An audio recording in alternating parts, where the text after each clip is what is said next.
Hi everyone. Sorry about this. I think we're good now though. And here we have sound. Believe we're all set now?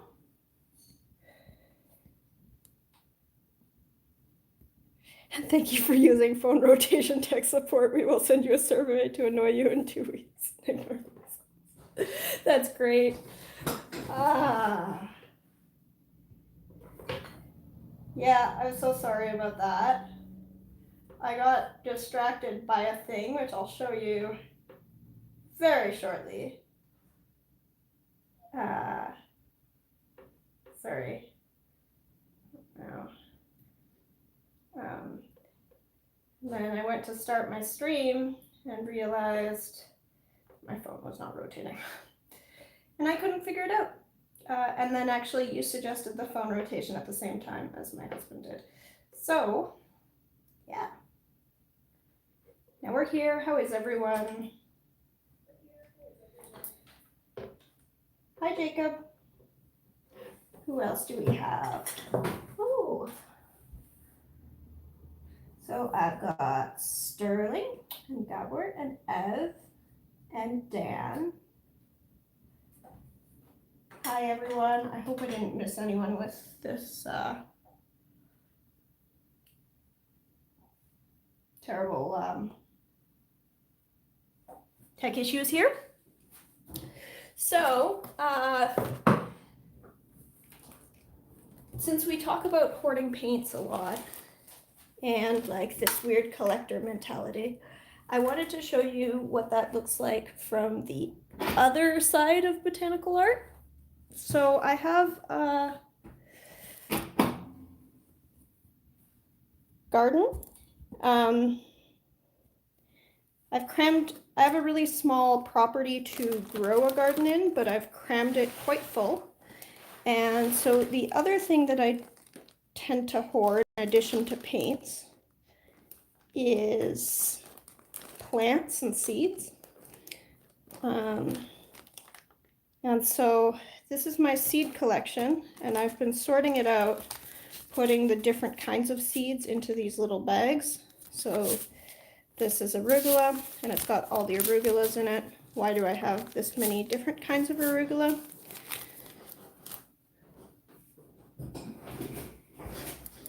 And these are the ones that I haven't sorted yet. But even though it is February and it's not going to be spring for many months yet in Canada, I am starting some things later today. So today I'm going to start my peppers.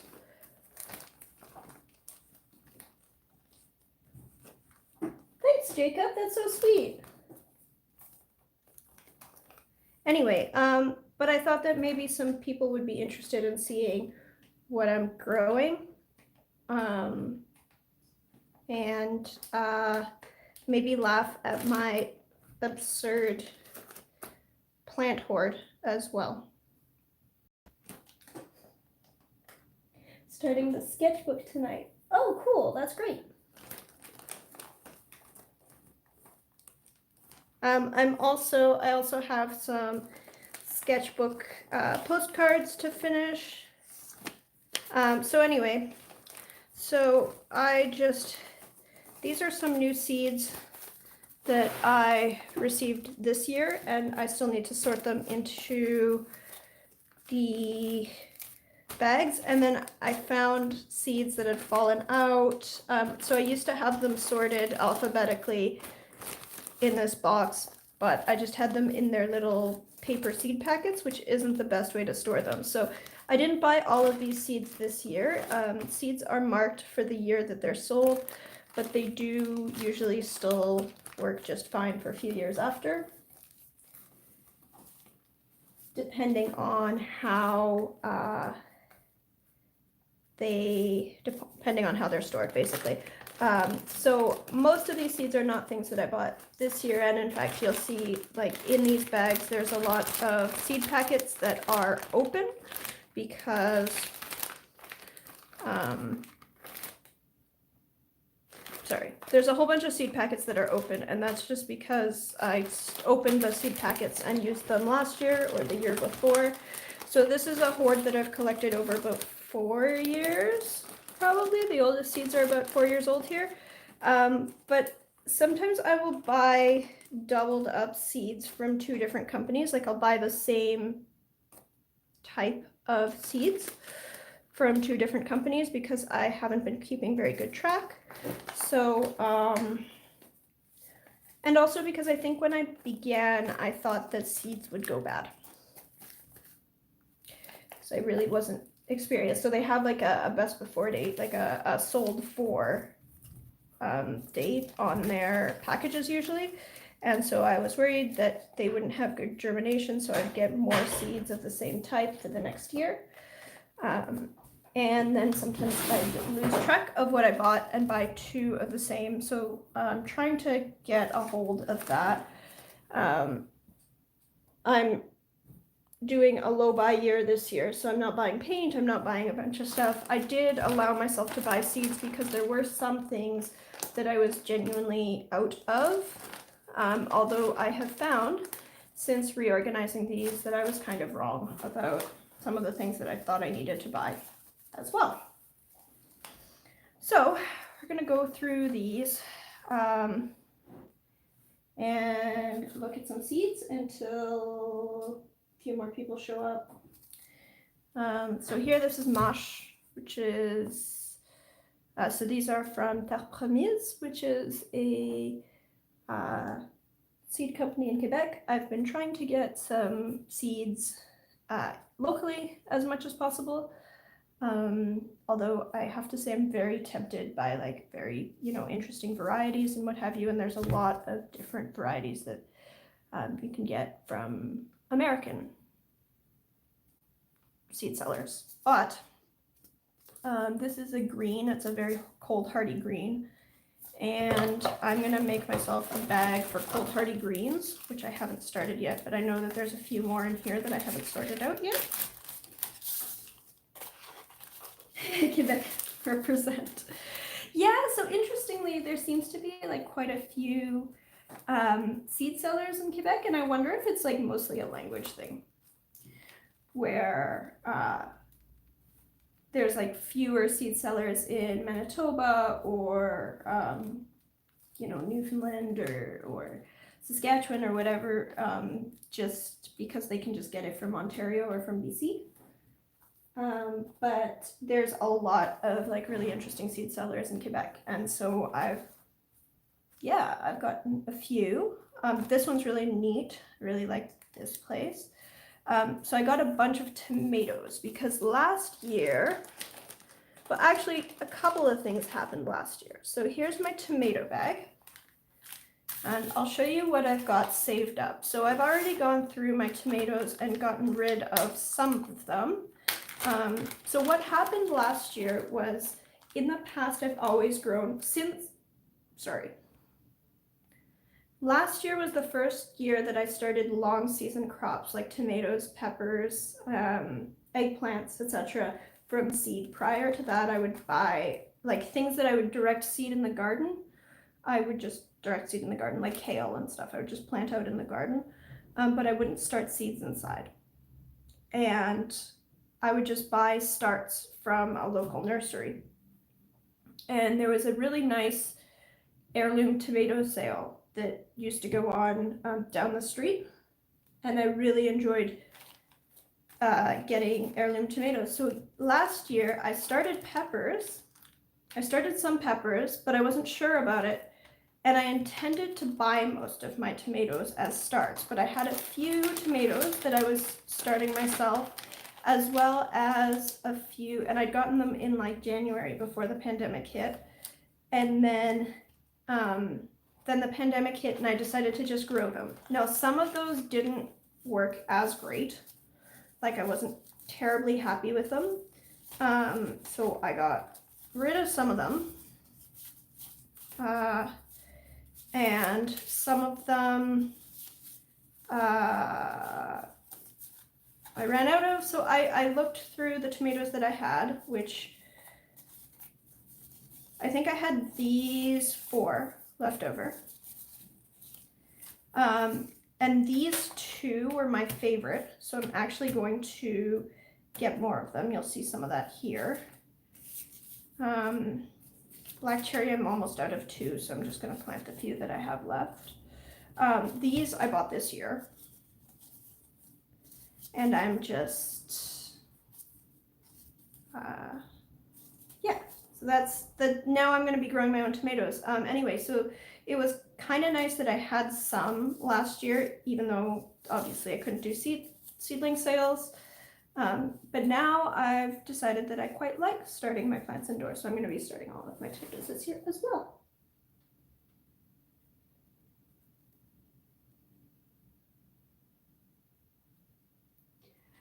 Mid Gardener. Oh yeah, no, it's just MI Gardener. It's from Michigan, and it's a nice little company. They used to have, all of these packets used to be $1 each. I got them last year. Their prices have gone up, which is too bad. So I bought a bunch from them last year. This one is from Fruition Seeds, which is an American company, and there's a stupid story with that, which you'll see later. These are stuff that I bought this year from Semence Solana, which is another one of these Quebec companies. So Isis Candy, like terrible, unfortunate name aside, is supposedly a really, really nice sweet cherry tomato.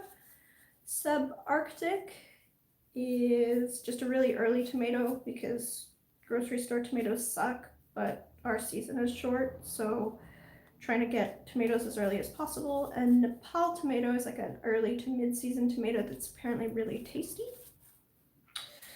Noir de Crimée is just French, but it's the same as the black crim that I already have. I'm just almost out because that was my favorite tomato last year.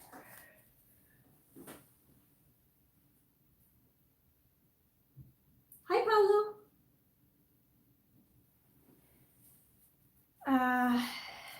Minuit à Montréal is I'm so excited about this one. This is like probably one of the seeds I was most excited about this year. It's a mix of black creme, Noir de Crimée, and another variety of tomato, but apparently it's slightly smaller than the Noir de Crimée, but it's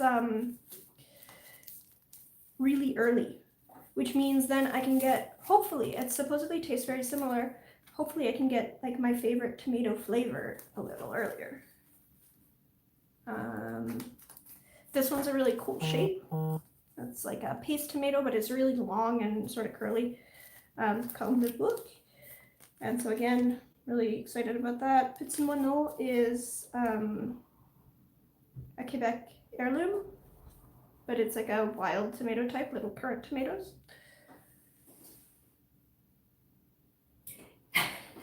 Yeah, I guess there's, and then this one, I don't know that this will grow that well for me. Like really large tomatoes are challenging because I have limited space, and a fairly short season, and limited sun, which like it all just conspires against me. But I really like ruffled tomatoes. I've never grown them, but I think they look really cool. And I really like dark tomatoes. So that's what I've learned, is I really like the purple and black tomatoes. Anyway, I thought I'd try it because I was ordering a bunch of seeds anyway. So I think that's it for the tomatoes. Yeah, okay.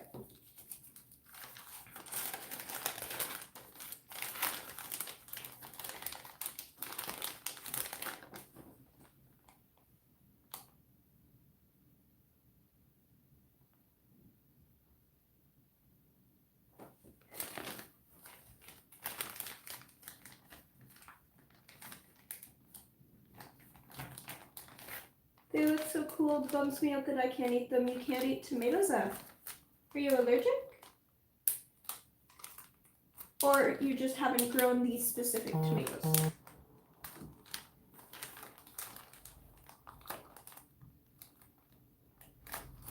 because, you know, someday when this whole pandemic thing calms down, we can plan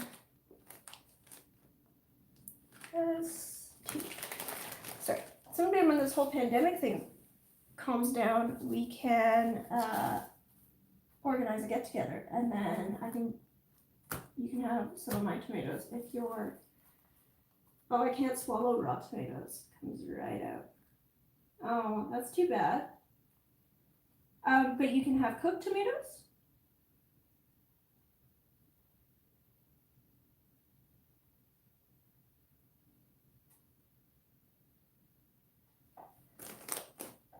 Because like I grow a lot of tomatoes, and some of them I eat fresh. I really enjoy fresh tomatoes. Jordan doesn't like fresh tomatoes. But then I also make salsa and sauces and sun-dried tomatoes and stuff, so that's part of why I grow so many tomatoes. Cooked and generally blended to a smoothish texture. Okay, but like, so you could have like a smooth salsa or a tomato sauce. And sun-dried tomatoes. Well, there you go. So, I mean, and those things can be shipped. So maybe in a box I'll send you some canned homegrown stuff. Okay, so peppers. Peppers I'm really excited about. Peppers have a really long season, and for some reason, because they're so expensive, I always thought that peppers would be really hard to grow, but they're not. Like, they produce really, really well for me. They just have a very long season, so they need to be started under lights now, which is why I'm doing this today, because after this I'm gonna start my peppers. So I have hot peppers and sweet peppers, and again, these are some things that I started last year. So these are the ones that are in here, are mostly things that I already had last year. So poblanos, which I really like. Jigsaw, which is just like, they're nice peppers. They're a hot pepper. Mostly the plants are really decorative, so they can be used as a decorative, like a ornamental plant. Likewise, the fish peppers. I mean, the fish peppers, I use them like jalapenos. They're a little bit spicier, I think, but they're also just really, really pretty. These are from rareseeds.com, if you want to look up these ones. They have free shipping, but they are American.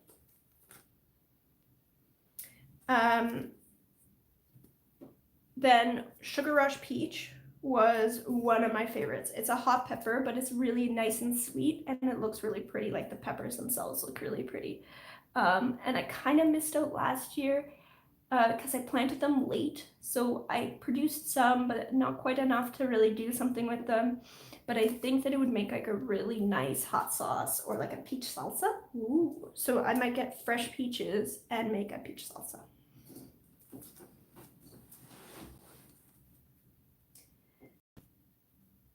But I can't get them over here in Portugal anymore. Oh no! Why is that? Yeah, I wanted to make a triple peach salsa with some peach tomatoes, but it turns out the peach tomatoes were not as nice. Like, I was so excited about them. They were they were the one tomato that I bought ahead, and I bought like 2 different kinds of peach tomatoes, and they were gross. Like, they were my least favorite tomatoes. So I'll just use regular tomatoes or like something, but then I'll use peach peppers and like peaches. Yeah. You know, seeds have a lot of restrictions. I have to prove they won't invade Portugal. Ah, yes. Even heirloom seeds like the ones... Right, so the thing about heirloom seeds is it doesn't actually mean anything about like their invasiveness or anything. So the only... Like, I feel like there's a lot of misconceptions about seeds with like what's an heirloom and what's a hybrid. And people talk about, oh, you can only save seeds from heirlooms. That's not really true. So what an heirloom plant is just, it's it's a plant that's been bred over many, many, many generations to always grow the same way. So like when you grow peppers from this packet, they will always come out with a peach pepper. It's like if you bred humans to always have red hair, right? Like if you had just many generations of only redheads with other redheads, you might get people who always look the same.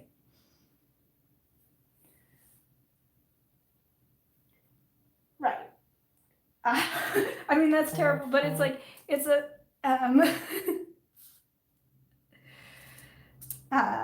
so that's what an heirloom is. And then a hybrid is when you take two heirlooms and you mix them. So then you have a genetic diversity, like you have both, but they will, so an F1 hybrid, if you mix one heirloom with another heirloom in the same way, you'll always get the same results. So then you can get seeds for that will grow a specific thing. And so hybrids are often bred for like, oh, it's going to have the shape of this one and the disease resistant of this other one. But the problem with hybrids, if you plant that again, you might get surprise genes that come up in the third generation. So back to our human example, if you have a very stable redhead line where there's always redheads, you save, like the next generation is always going to be redheads. As long as you just have a field of those redheads, it's always going to be redheads.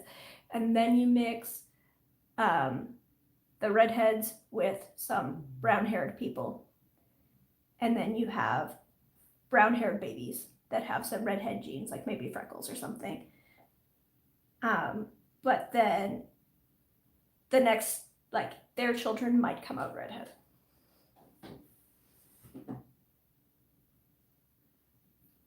Well, and then the other thing is like whenever you look at these packages, I'm not sure if these ones say it, right, like they always say featuring amazing non-GMO heirloom vegetables. Like seed packages always say non-GMO, but that's because it's literally illegal to sell GMO products to like lab genetically modified products to home consumers. So like, of course it's not GMO. Any seeds you buy are non-GMO.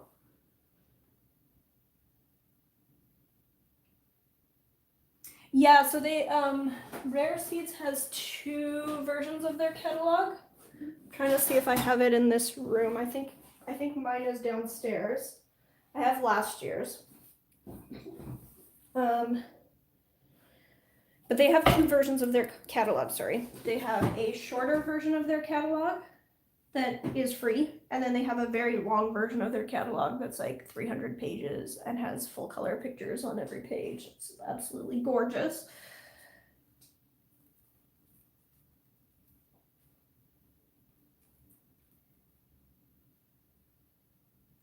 Endless redheads. Yeah.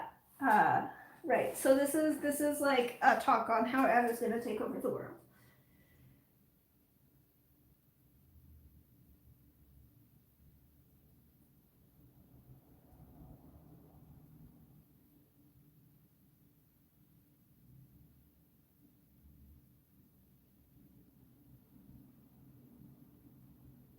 You see an ancient corn, we did a really good job of making something edible. Yeah, so a lot of like corn genetics is super weird.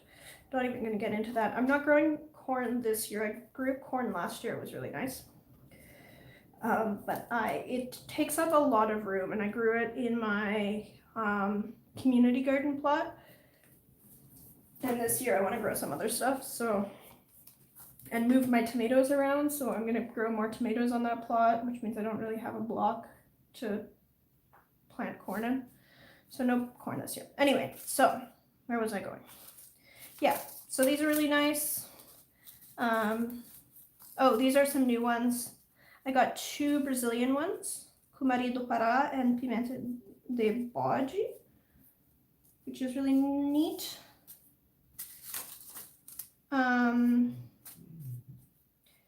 And then this one. And jalapenos, which I got, but like honestly, I think I'll probably just grow mostly fish peppers. I might give these away because I really like the fish peppers where I would use jalapenos. And then this one, I'm keeping because it was kind of a neat thing, but I got a replacement, which I think I'm gonna like better.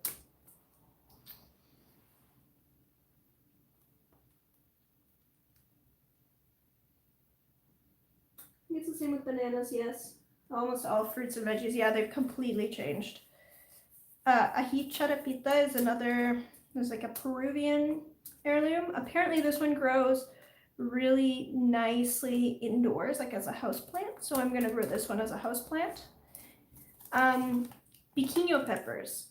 These are a Brazilian thing that I grew up eating in Brazil, and they recently came on the scene as this cool like superfood sort of thing. Like they're in all the seed catalogs, but I really like them. They're mildly spicy and they're often pickled, and so I really enjoy them. It's like a blast from my childhood.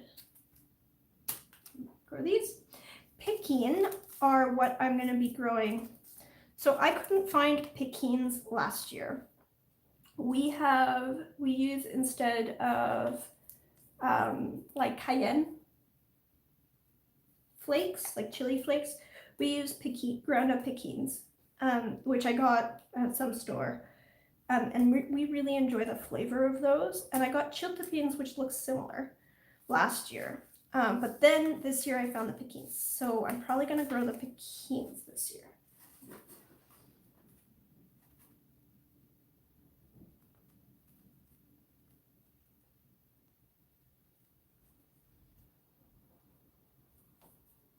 I also got more Sugar Rush, and I got them from Tapanías this time because I just really like this Sugar Rush peach. Ho Chi Minh pepper is, it's like a cayenne, but it's yellow. Thought it was neat. I think that's it for the hot peppers. So this is a ridiculous amount of hot peppers. I guess I'm just gonna be making a lot of hot sauce. Oh well.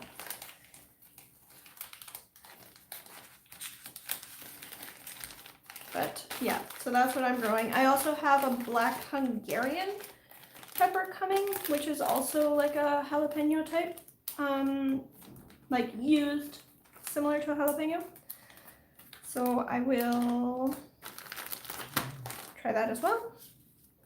Peppers. Do I have other peppers hiding here somewhere? No. Okay. Right.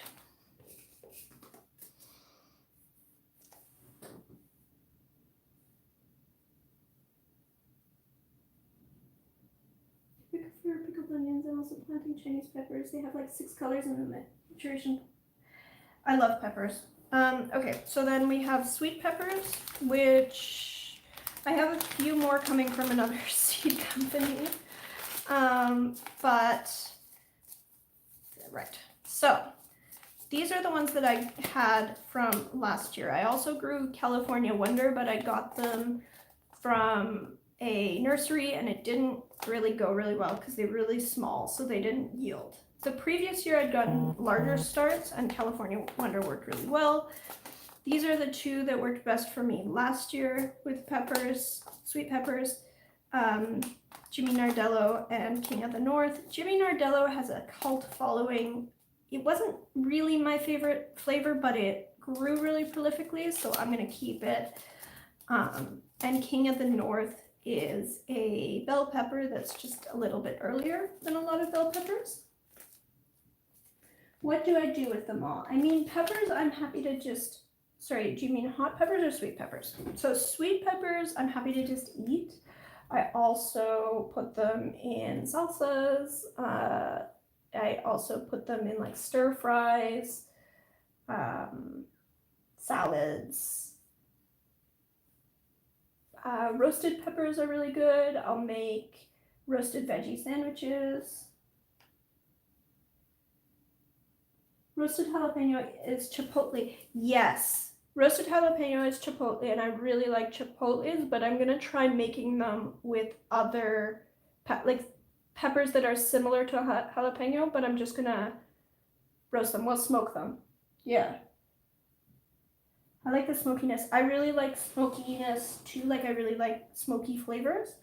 And my husband has been smoking a lot of meats and stuff in our barbecue. So I've been meaning to smoke some of the peppers, smoke some eggplant to make baba ganoush. Aren't chipotle pickled in vinegar?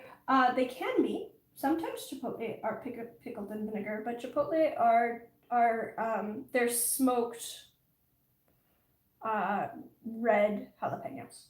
So when jalapeno usually refers to the green stage, but if you let them ripen to red and then dry them in a smoker, then they turn into chipotle, and then you can, like, often they're put in adobo sauce or pickled, or yeah.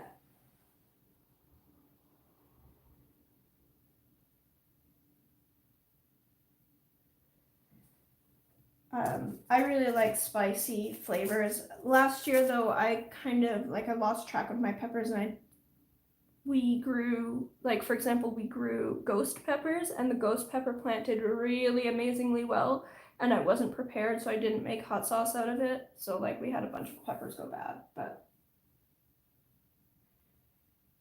yeah. This is something that I'm really excited about. Apparently this is an early pepper, but like, can you see the pattern on here? Whoa. Like, they're like weird and stripy and whatever, but apparently it's still an early bell pepper. Like 80 days for full flavor is like really, really early. That's like some of the earliest bell peppers I've ever seen. And they're really cool patterned. So I'm really excited about that. Apparently they're really tasty too. And then ají delight or ají delice is like one of those Peruvian seasoning peppers, but it's sweet. It's not, doesn't have any spice, so it's apparently really good. Vinedale is another early bell pepper, so that's my peppers.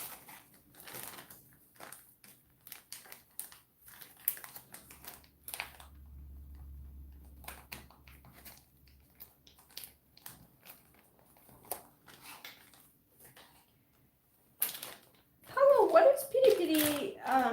Like what pepper is that made from?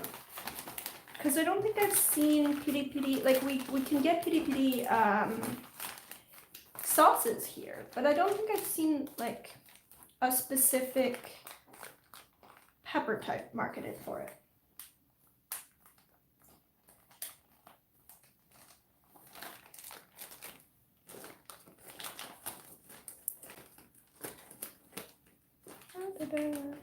Sorry, where did I put?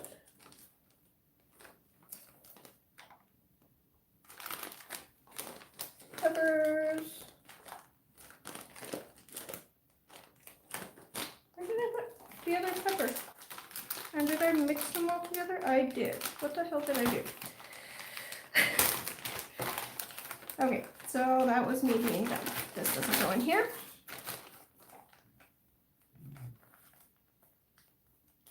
When I moved to the UK, black pepper was considered spicy, and his tolerance is really impressive now. Oh, that's hilarious. Yeah, we really like our spice. Oh, Malagueta. Okay, that's why. Yeah, I think that, but they are rare. It's interesting that, like, given how common piri piri as a seasoning is, that the Malagueta peppers are.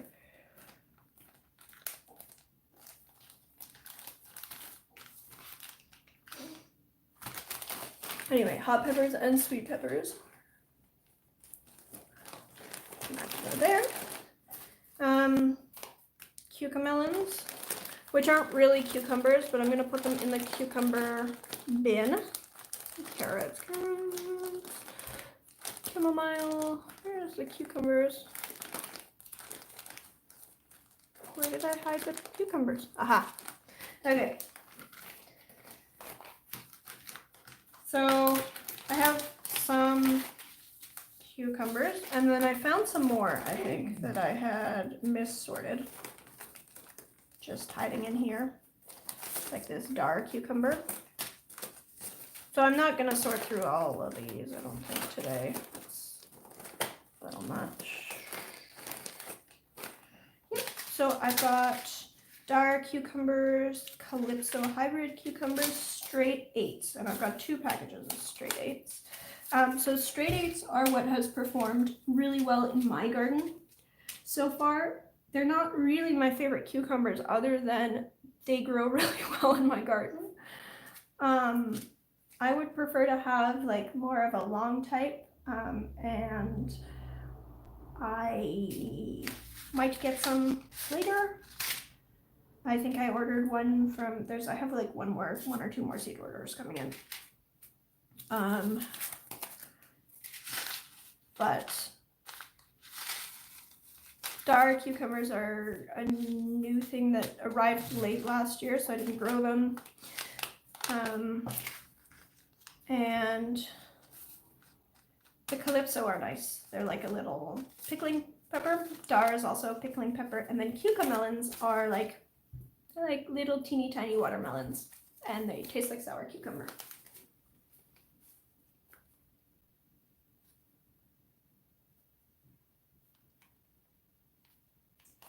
Well, this is Heidi. I came back from my walk with Dante. Hi, Lana. We're looking at my seed hoard right now, which is kind of like my paint hoard. A lot of things I don't really need for a tiny little garden. But, yeah. Need to leave. We'll post the end result tomorrow. All right. Enjoy. If anyone would like to switch to art, just let me know. See you next week. See you. I'm flexible here. I'm just geeking out over stuff. Okay, I really like arugula, and I keep buying arugula, and when I went through my seed packages, I just had a ton, so I need to stop buying arugula. Because there's like basically 2 kinds of arugula. There's regular ones, and there's wild ones, and that's it. So I don't know why I keep buying it. I do grow it as microgreens though, so I will run through these.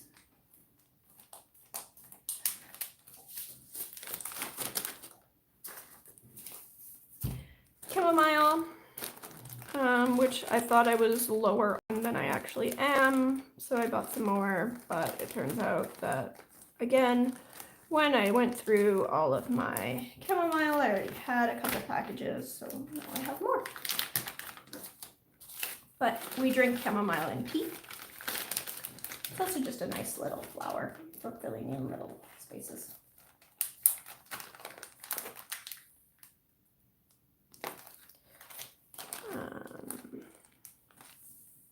Chard and then goes here. Okay. Onion vivace is perennial onion.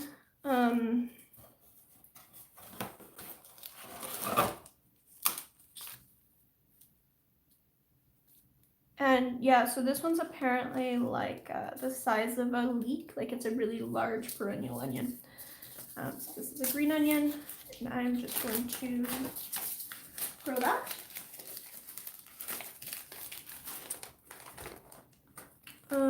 I think I probably have some other onion hiding in here. Oh, scallion, evergreen hardy. Yeah, so I'm experimenting with a few.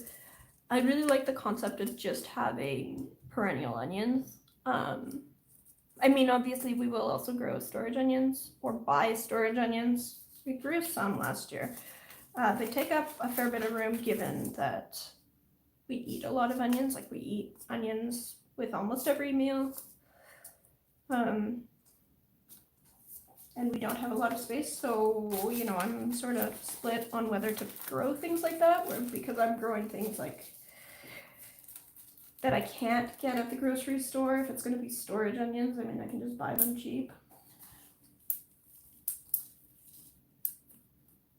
We often call it croquette in French. The arugula, this one, Yeah, so we have like the ones that I get from like Terre Promise, says Raquette Sauvage, which is just wildly regular.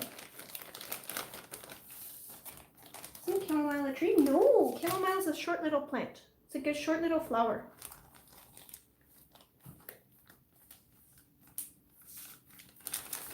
There's two kinds, German and Roman, and then variations like Polish and whatever, but one of them is perennial and one of them is short-lived. But yeah, it's just a little flower. It's like little, it looks like a little daisy. It's not a tree or a shrub. It's literally, it's a short little flower.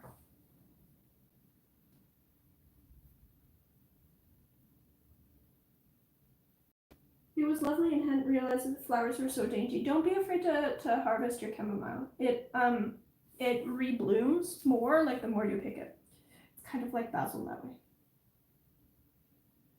So it's easy to grow. I've made tea for my catnip before and that went okay. Yeah, absolutely. Chamomile, especially the annual kind, you just sort of sprinkle seed. It's really tiny seed. You just sprinkle it and then like a whole bunch of flowers come up. And it just keeps going all summer. It's really, really easy.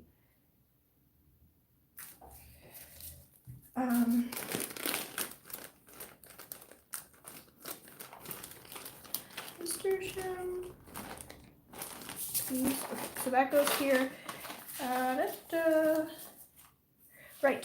So this one was kind of a dumb purchase, and it was one of two dumb purchases. So beans. I love growing beans.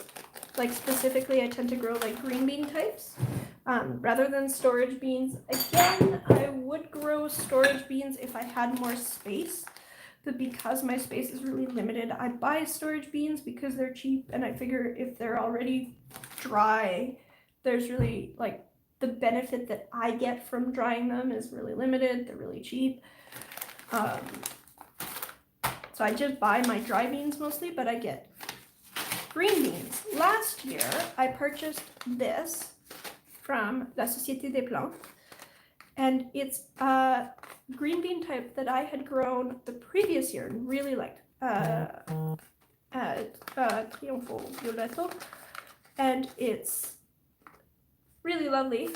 And then I bought it last year and I couldn't find it. Like I lost it somewhere in my house. So then this year, after searching and searching and searching, I bought it again. And I bought 2 packages because it's kind of like, this was why I bought from Fruition Seeds. It's just for these. And then, of course, I found my off last year. So I have a lot of these beans. I also have some bush beans and some other green beans, but they're all like green bean types. I mean, some of them are purple, but they cook green. And then I got this, which I don't know what I was thinking when I bought this. It's a whole blend of different beans, but the thing is, some of them are like green bean types and some of them are better for drying. And if they're all mixed up together, I'm not sure how I'm going to tell what's what.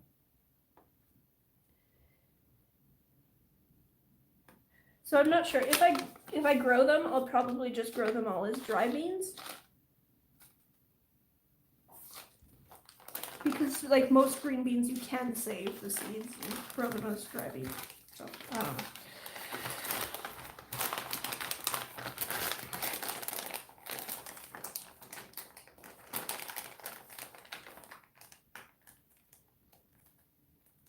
Does it flower all year? I mean, it flowers as long as it's not frosted. Like it dies back when it frosts.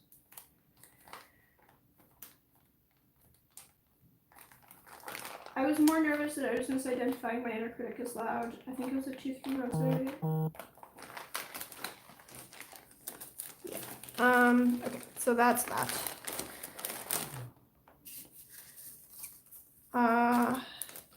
Basil. I really, really love basil. Again, I have a lot of basil. That is because I'm starting microgreens, like in trays indoors under my grow lights. And I really like micro basils. So yes, I have a ton of basil. A lot of it is actually the sweet basil type. I prefer to grow the Thai basil type outdoors, like this one. But since I am growing under grow lights, I'm growing sweet basil because that's what I could get in like these huge microgreen seed packets.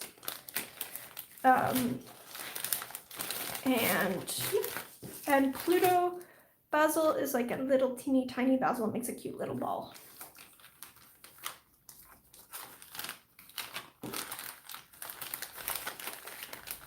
Yeah, it's really, yeah, so there's a lot of things like peppers and tomatoes and basil and chamomile and whatever that like, it doesn't matter if it gets very cold or a little cold as long as it's below freezing, they die back. So chamomile doesn't, well, I mean, chamomile might survive some light frosts, but you can expect it'll die over the winter.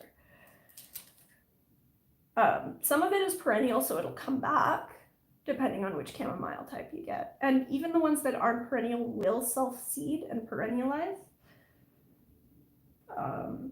But like, don't expect that you'll be harvesting chamomile in January in the Northern Hemisphere, unless you live somewhere where it never freezes.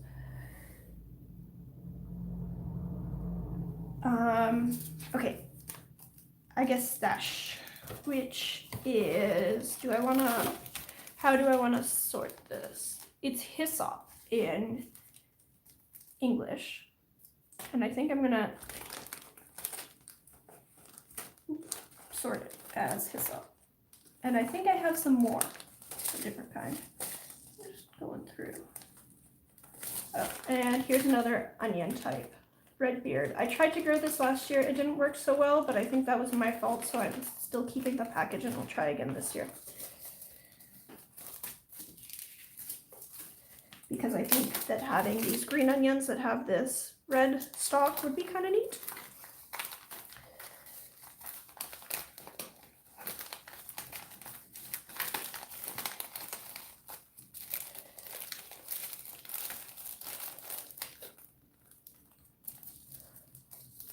So I guess that's probably most of the things that I really wanted to sort out myself.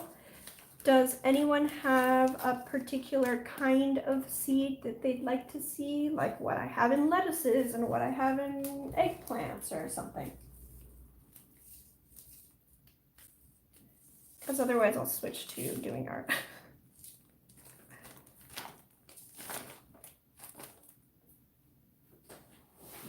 Can't resist letting my onions bloom. Yeah, onion flowers are pretty cool.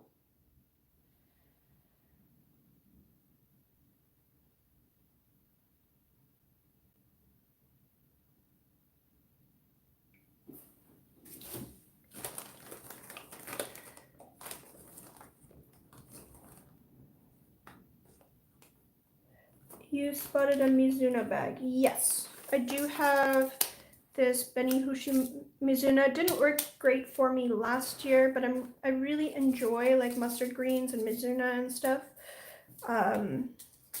This one is really easy. So yeah.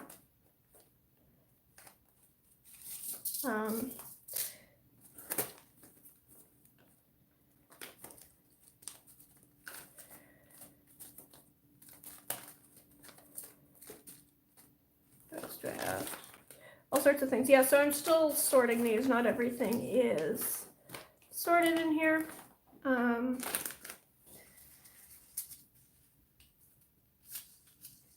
Portuguese name of hyssop. What is the Portuguese name of hyssop? I still don't know what a collard is, but I miss them terribly. Oh, I love collard greens. Oh my goodness. So collards are like my favorite green vegetable, and somehow I actually ran out of seeds, or very nearly ran out. I think I found one package when I was like searching my house, like where did I put the collards? But the thing is, like collards, there's not a huge variety of different collard types. So this is top bunch collards. And I've ordered some Georgia Southern Creole, and I'm still debating whether I want to order some like glossy leaf variety. But collard greens, they're like a cabbage or a kale. Oh, the other thing that I have in the realm of collards, which are technically a kale, but they're basically a collard. I'm sorry, they're a collard. So collards, kale are all the same subspecies. Like the distinction is sort of arbitrary. Korean mint, that's another hyssop. The other one that I have like that is these. It's 2 different packages of the same thing. Tranchuda kale, which in Portuguese is called couve tranchuda, and we call collards couve. So that's my collard greens, but I also have a couple more coming up because I could just live on collard greens. I love them. Isoko, which is really a turnoff. Yeah, that's kind of a boring, like, weird name.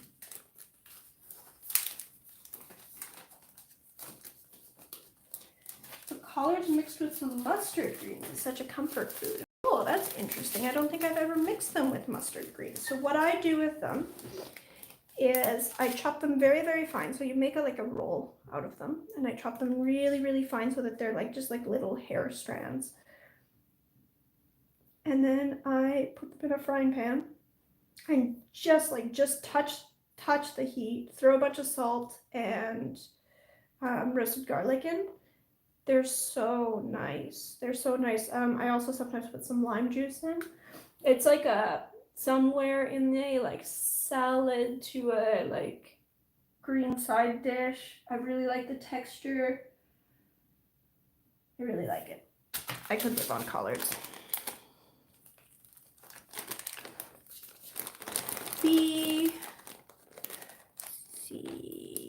Cabbage, calendula, carrots, wild chard, cilantro, cosmos. It'll go in here.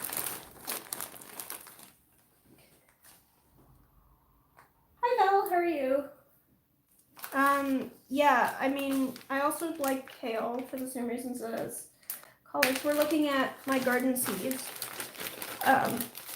And I use them in a lot of the same ways. I tend to prefer the flatter leaf kales that are more like collards rather than the really curly ones.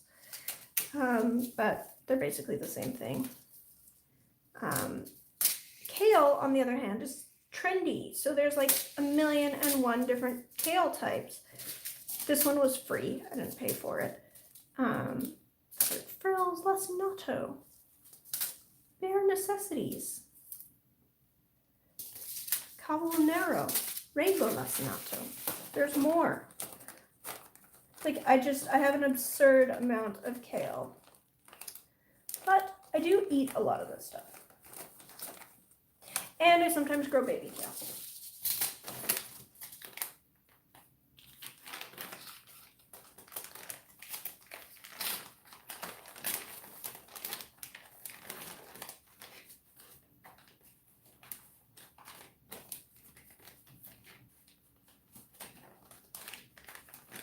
It sounds so yummy. I'm from Texas, so it's washed 1,000,000 times and then destock and chop and boil with a bit of vinegar and bacon grease until they soften.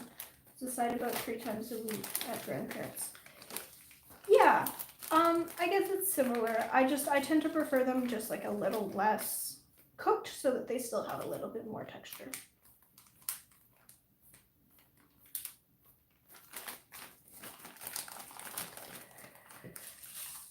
Mustards and mizunas can go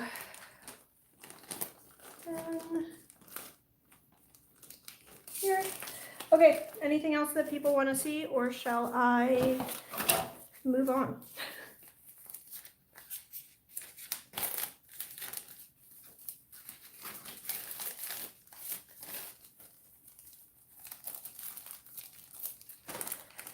These little things. All the lobelia, epazote is something that I'm excited about. Oh, and this is another one of this, like, sort of a cucumber. It's like related to a cucumber. It tastes sort of like a cucumber thing. Yeah, so I mean, obviously, like with this quantity of seeds, I'm not really growing for the purposes of saving money. Like, obviously, we do eat the food we produce, but if I was growing to save money, I wouldn't be like going crazy on buying all the interesting varieties. I just use up a seed packet. Oh, I'm sorry if this is, but do you plant for flavor and variety, or is it a spot for things that you want as subjects? I mean, I think that they overlap a little bit. Mostly, I just look at things that are interesting. I'm like, oh, this seems really cool. I'd like to taste it. I'd like to see it grow. And then that spills into, if it's something that I do actually really enjoy in person, then I am likely to paint it as well. So I do use my garden for botanical art subjects as well. But generally I won't grow anything that I have absolutely no intention of eating. Like things that I really don't enjoy, food crops that I don't enjoy eating, I'm not gonna grow. And my garden has basically two categories of things. So either things that are edible or things that are native pollinator plants, particularly if they're like endangered native pollinator plants, or both. So I have wild ginger. It's technically edible. It's also a shade ground cover that's native to here. I have wild lupins, the sundial lupin variety, which is threatened and is a sole larval host for the Carner blue butterfly, which is considered extirpated in Canada, but I'm trying to like contribute to the reintroduction efforts, I guess. So I grow sundial lupins. And I will paint those as well, but I don't grow non-native flowers that aren't edible. So I do grow some non-native flowers, but they do have to be at least technically edible, if that makes sense.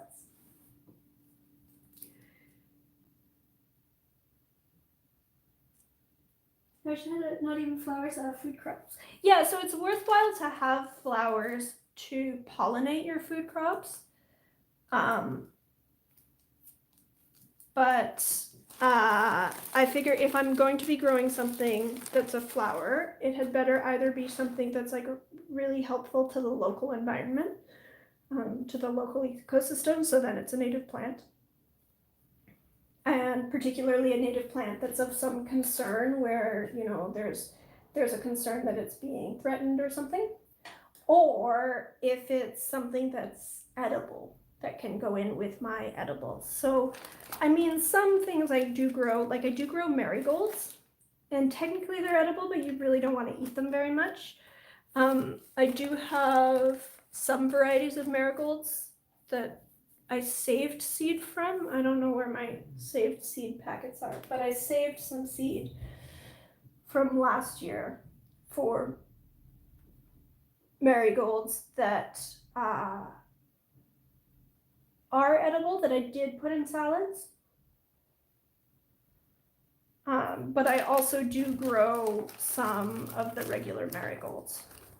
So you can get the single, like the, what are they called? The gem marigolds. They taste sort of lemony, and those are all right in salads. These ones are not tasty at all. Like yes, technically they're edible. You could eat them, but they're not tasty at all. However, they're a good companion plant for my vegetables, and so I'm accepting the technically edible there. That's about as close as I get to non-edible. I grow a lot of nasturtiums, but I do eat a lot of nasturtiums.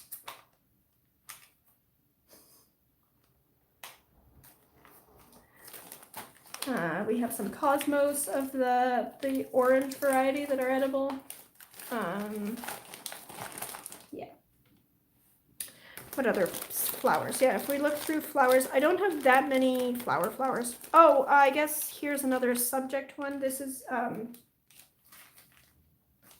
these are beets. I like beets. My husband doesn't really like beets. But Kapudzin is like a really cool looking beet. Kapudzin is like, it means like little toad or toad lady, I guess. And it's a really funny looking plant, but it's like an ancient variety. And I will eat it, but I bought it to grow as a specimen plant. In fact, I'm going to grow it in containers under lights starting today, so that I have the greens in a container that I can bring up here, and I can paint the greens, and then I'll pull it out and paint the root as well. It's natural pest control. That's a good excuse. Yeah, I'm just trying to think of what else I have in terms of non-edible plants. I mean, chamomile is edible. That's a flower. Cilantro, cosmos. But this variety of cosmos is edible and like pretty tasty. Like it's nice in salads. Eggplants. The hyssops are edible and native, some of them.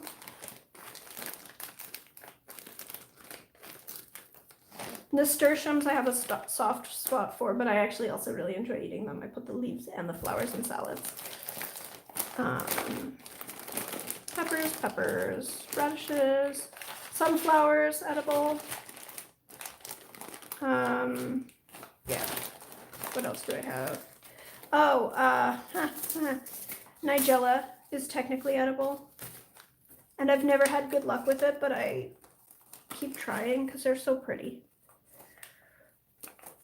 We also have wild bergamot and more Nigella. And this is like sort of native. It's native. It's a perennial native flower, but it's like it's been bred to, it's a nativar. What else?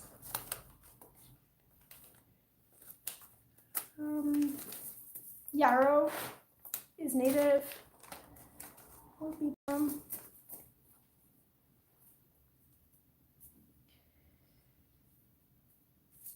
Nigella seeds are good, although there's I have a variety that's mostly grown for the seeds. Oh, and then here's another one.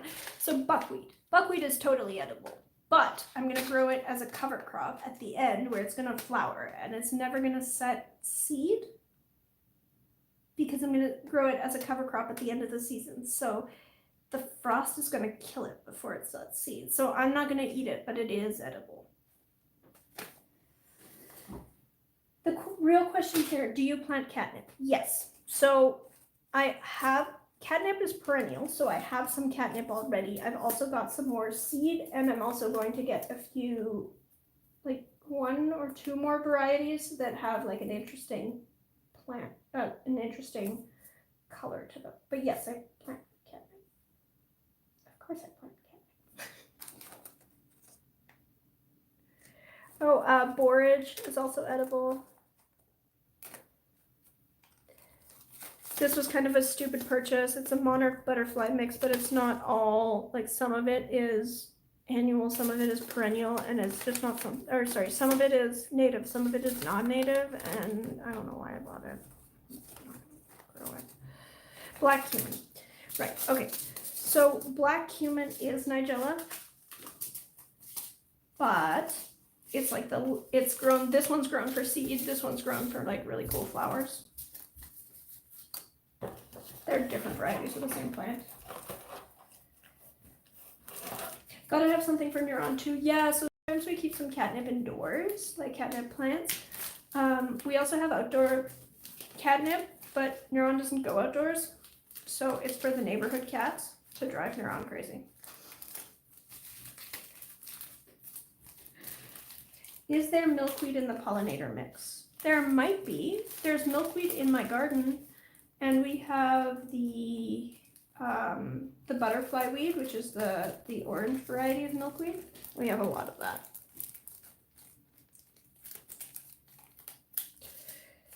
Anyway, Nigella,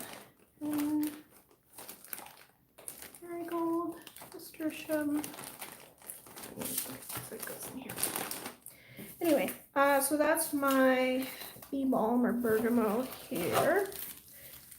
So this is lemon bee balm and wild bergamot.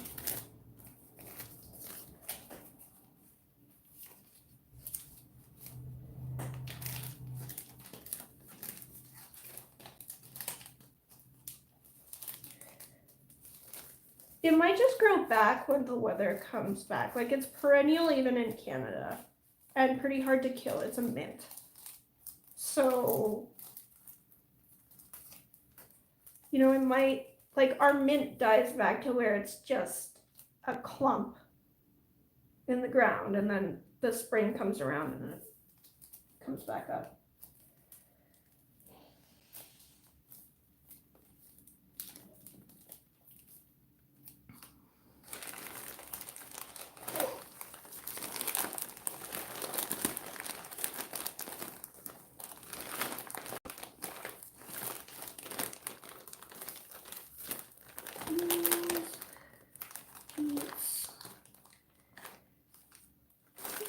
So this goes here.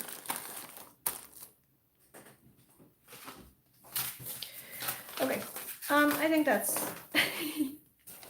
enough for today. Maybe I might actually do some painting now, huh? Okay, cool. And I'll just do that.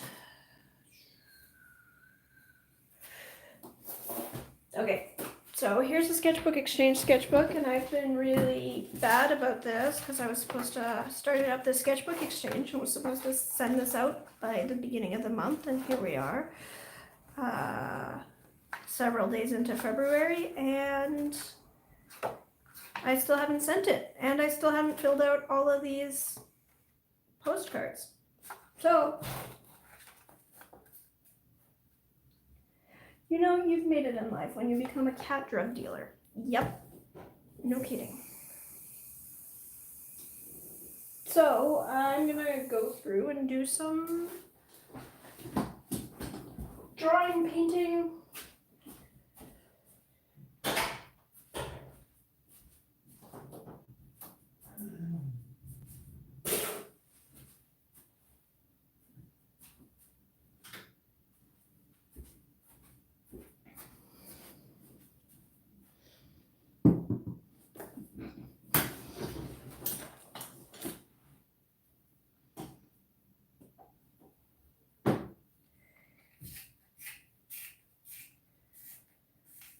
Well, mine's going to Jill, so I'm shipping to the US, but it's not too bad.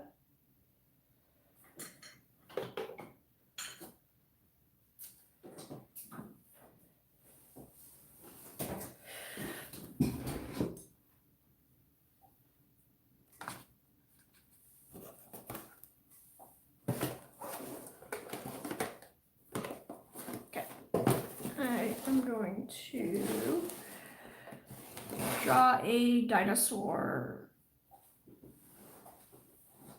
head thing. I think as long as it gets to whoever by the end of the month, right? Yeah, something like that.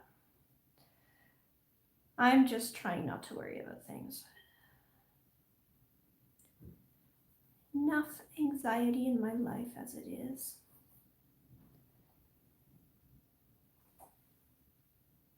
Mine on Monday. Okay, well, I mean, I feel a bit better that I'm not the last straggler, I guess.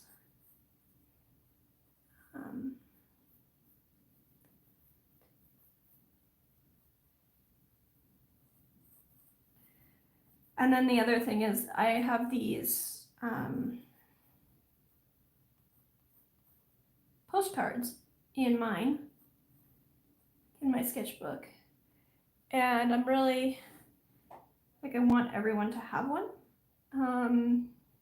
but it has come to my attention that we have more participants than I have postcards in my sketchbook, so I'm just going to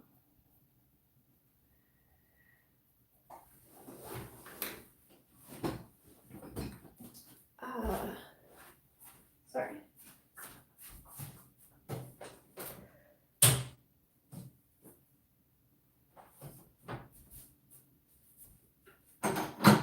There's my pen, apparently. Where did I?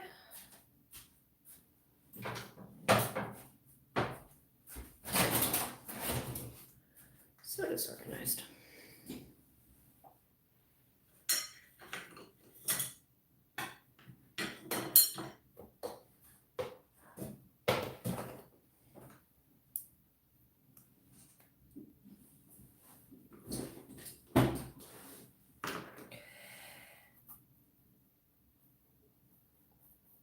Sorry. I'm going to finish the ones that are built into the sketchbook, I think. And then I'll make some more postcards and I'll send them to someone to meet the sketchbook partway through its journey. But then I don't have to finish them all for several more months at least.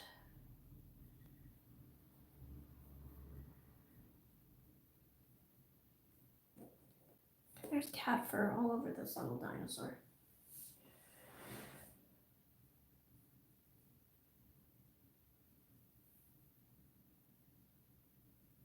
Really bad. I still need to finish my art in it and write out the rules. I mean, I need to finish so much art in this.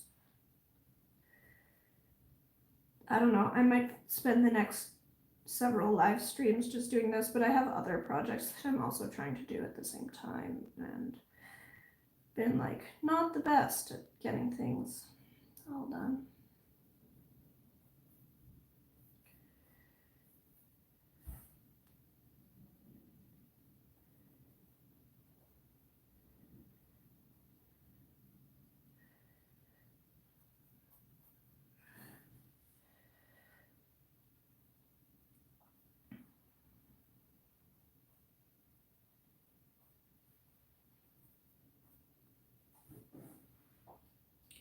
So I'm curious how many of you are growing a garden,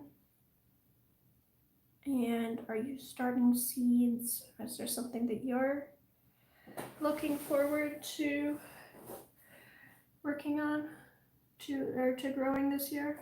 What am I doing? There's something seriously wrong with my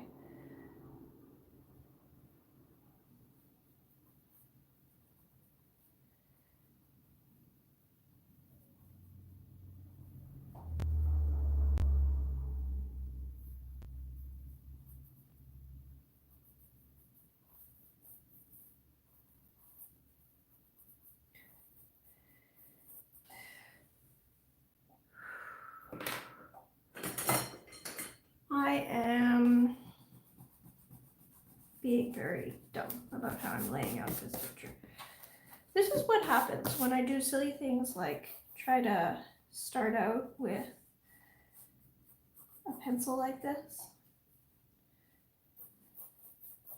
Think, okay, I'm going to be systematic about things, but then I just don't get my dimensions right to begin with. I just get carried away with drawing different parts without paying attention to what I'm doing.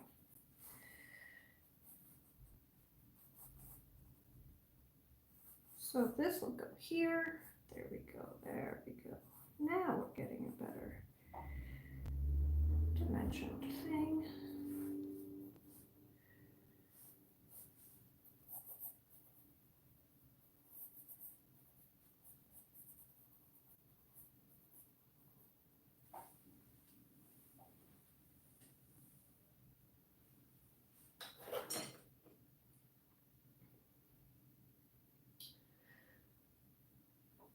After last year's experiment, I'm really excited to plant my tomatillos this year with enough room. Ooh.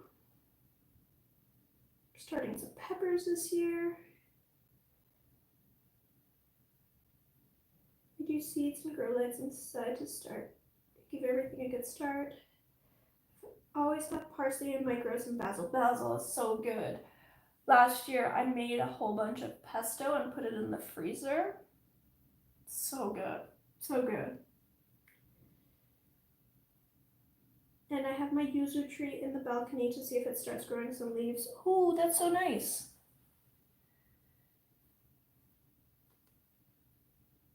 Yeah, I'd like to start a yuzu tree. I mean, obviously it's gonna have to be semi-indoor in my climate. Because, like, yes, it is cold hardy, but not that cold hardy.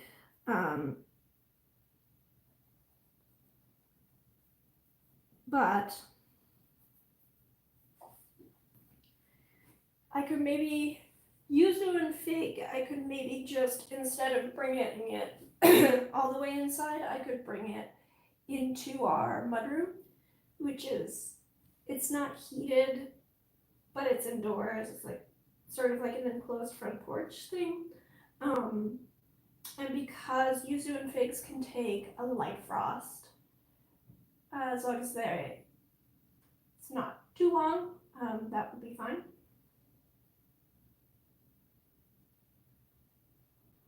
Yeah, they say that yuzu withstands temperatures until -5, which is good for me. Yeah, and like worst case scenario, I mean, that space doesn't really get below -5 much at all, but you know, worst case scenario, if it's like, okay, well, we're gonna have like the coldest day in 5 years or something, I could always then just bring it like even further inside for one day. But yeah, we get frosts. Obviously, we're in Canada. We're zone 5 for people who use USDA zones. So the coldest it ever gets here is like -30. -30 something some years, but like -30.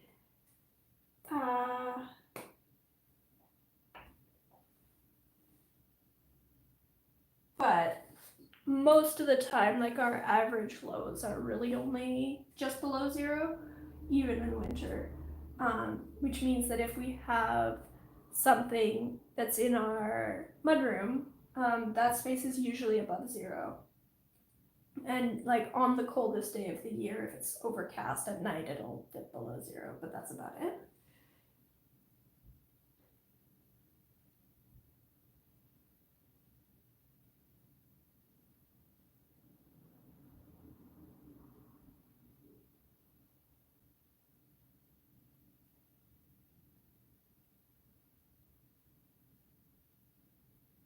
-30, and with the wind we sometimes get like -40. Yeah, well, that's the other thing. It's like you don't have to worry about wind biting your plants if you're planting them, like if they're in a protected space like our mudroom. So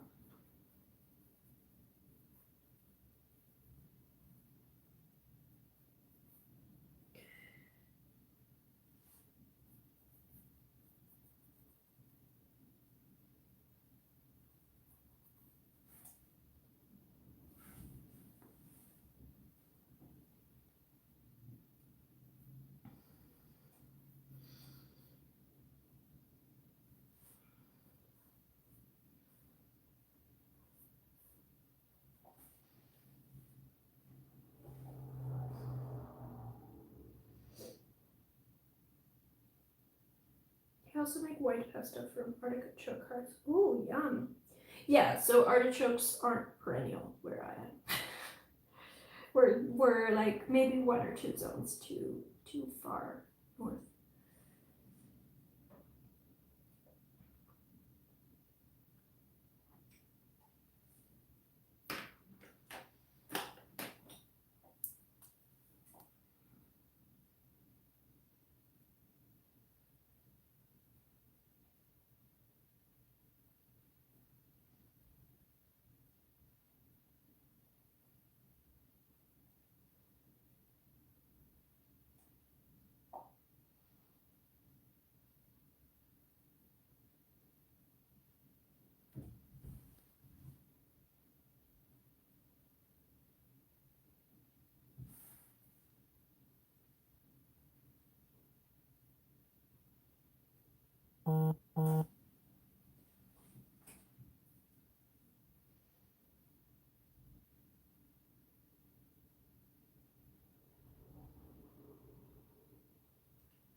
Yeah, I mean, it's not like Canada doesn't get hot weather either, right? So we just get really, we get like the really strong extremes on both ends.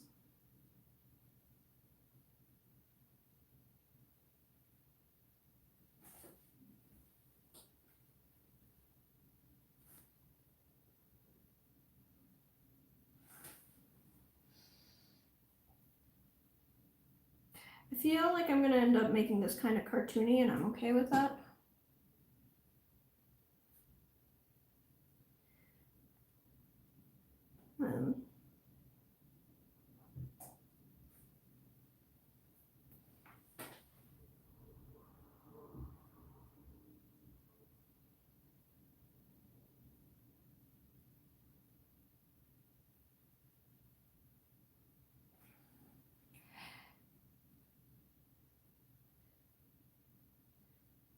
Like the snow's really pretty here. Winter does have its pluses, but around this time of year, I'm like, okay, like to see some green again. That'd be nice.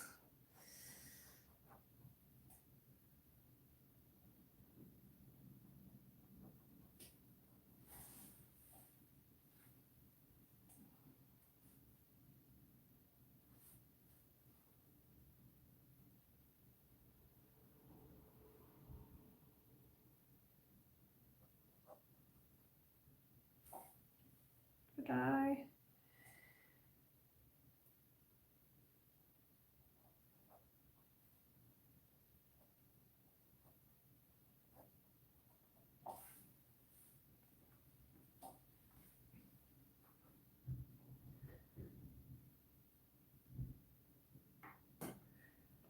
I like it when we get green all year round flowers. I'm really looking forward to the day when I can build myself a greenhouse and just have both. So then, like, it's snowy outside, but I can step out into my greenhouse and it's, so tropical in there. I should be able to get myself to, you can gain about four climate zones, which would bring like this climate into subtropics, which is really cool. So like I won't be able to grow mangoes, and I'll have to be a little bit picky about my citrus, where like choose only the somewhat hardier citrus, but I'll be able to grow passion fruit and guavas. Yeah, what is gorse?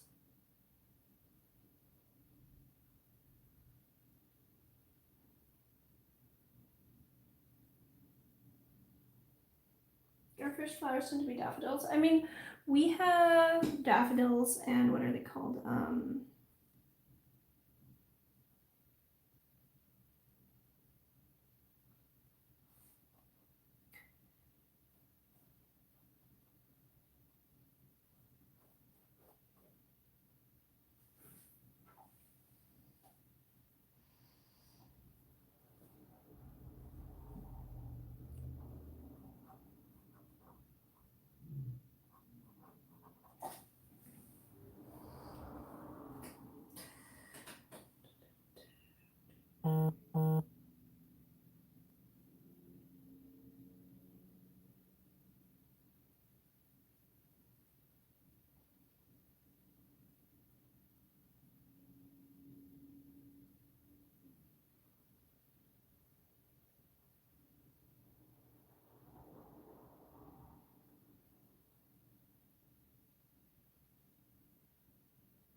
somebody's gonna get a real messy sketch here. Sorry. That's the reality. Sometimes when I'm sketching, especially if I'm sketching on stream, but honestly, all the time, not everything goes quite like how I planned. And sometimes I just don't really know, kind of lose track of what I'm doing.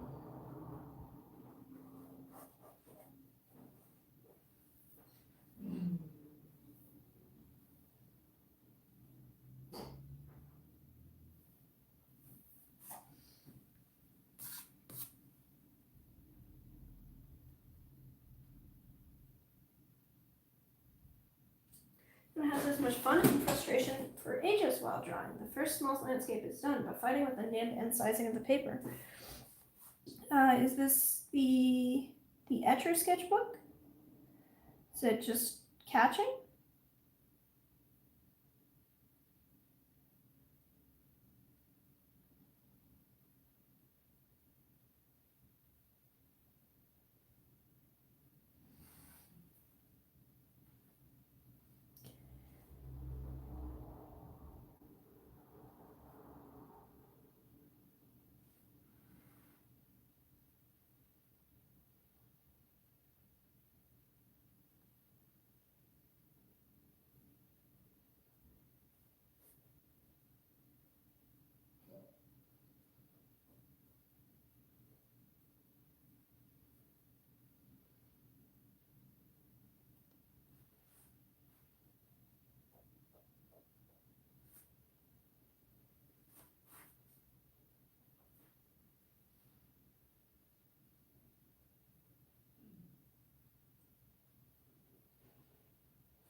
I think I may end up later on going over this with a like with gouache. I'm thinking that might be what I do, is like try to fix this up with gouache,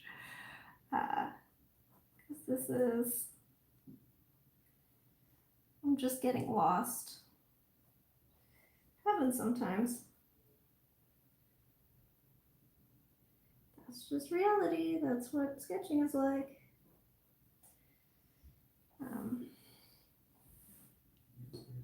But it just means that I've got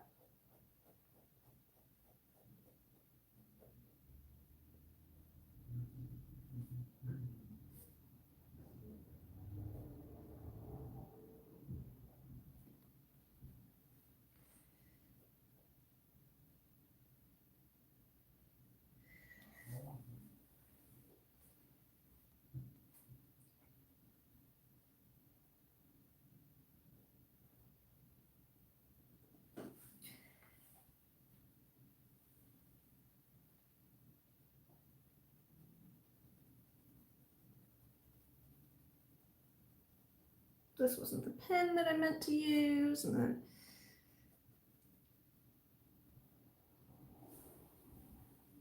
I keep getting distracted and changing my angle.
Already chosen what you're doing in specific people's sketchbooks. Oh my goodness. I have not put nearly so much thought into these sketchbooks. Guys, you just get whatever happens. Whatever happens, happens.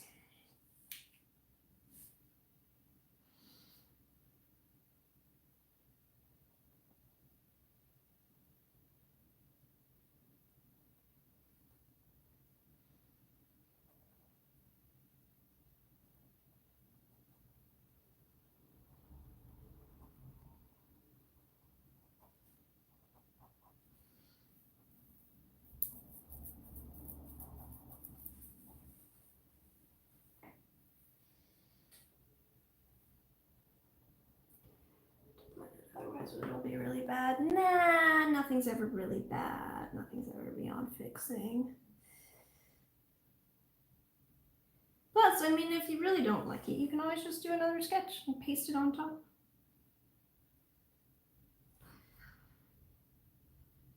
Throw some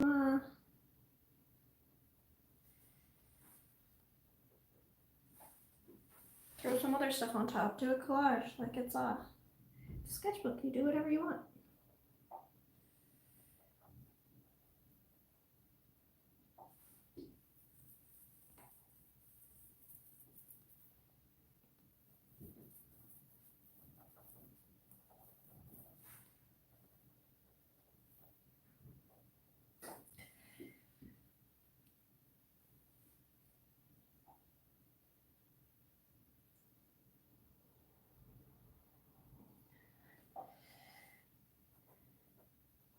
Yeah, so I haven't done anything to my cover yet on this one.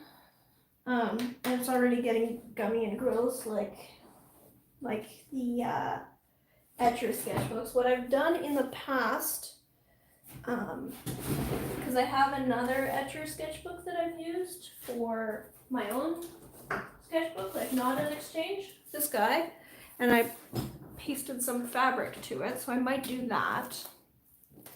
It's a little messy around the edges, but that's where I did like these things from the, from that background post.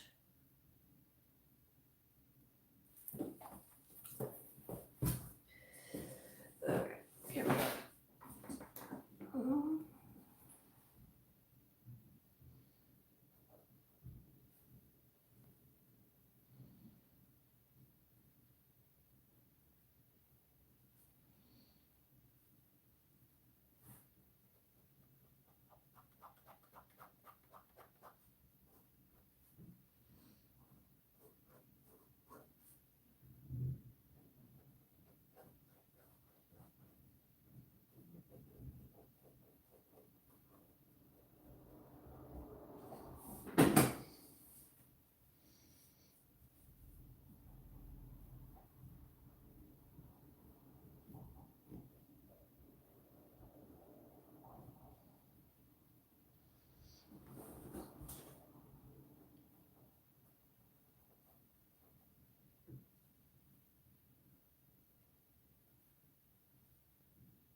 So, for example, this thing.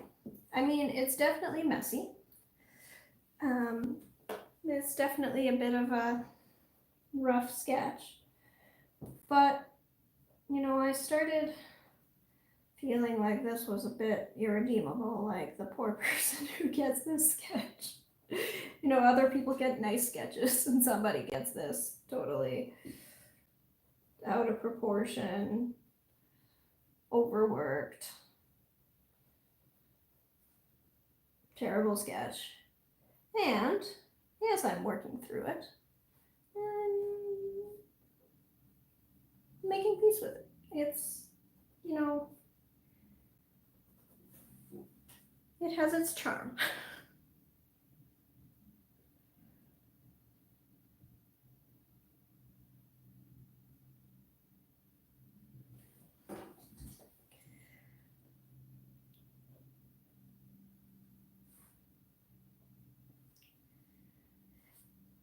Yeah, I mean, I think it's a mix of things. Like sometimes I just need to, you know, be easier on myself and just keep working through the, I guess, the ugly stage of a painting.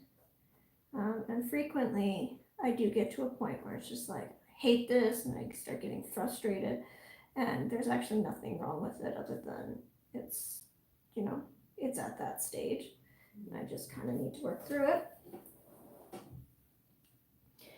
And equally frequently, there's something more there where I really should just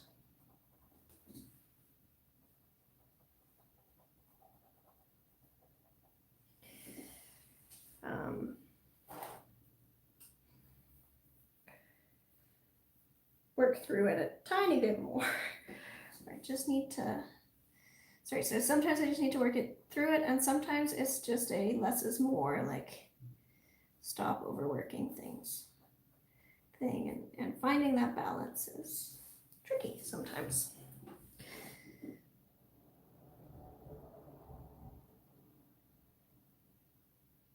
I find working in pen like this helps me with that a little, because there's, you know, there really is a limit to how much you can overwork things,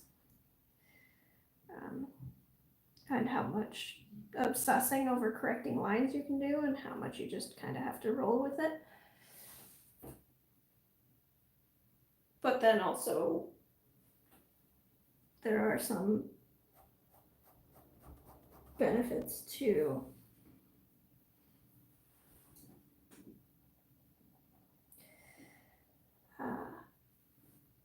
sometimes just taking the time to give something the attention that it deserves.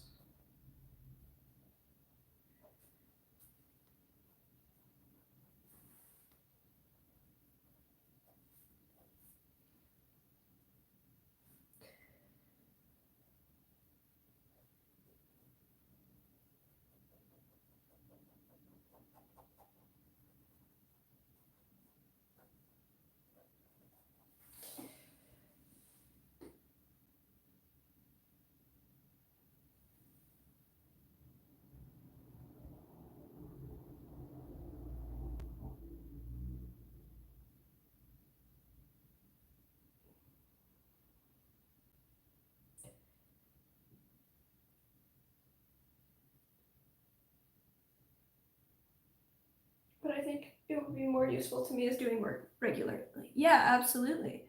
And I mean, I think that's what, like, certainly that's what I like to see in people's sketchbooks is their process as well. Like, it really doesn't matter if your sketch is perfectly complete or whatever. I just think it's really cool to see how people, like, how different people perceive the world and what you get out of your studies. Like, it's, yeah, sketchbooks are neat, and it's a cool thing to share. It's a cool way to motivate. Like, it's a fun way to motivate each other to keep working at things and keep producing art. So hopefully it'll be useful to everyone.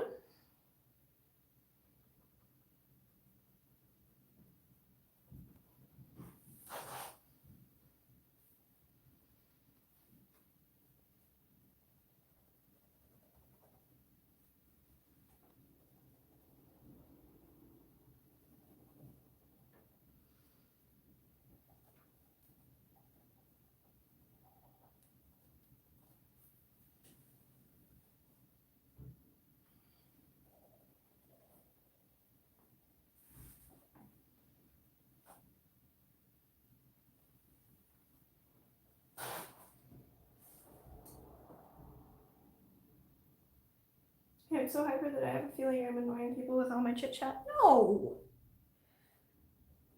I'm enjoying it. It's good to have some activity in the chat. It's a bit odd when I check back and there's no discussion. This is absolutely wonderful. Please keep chit chatting.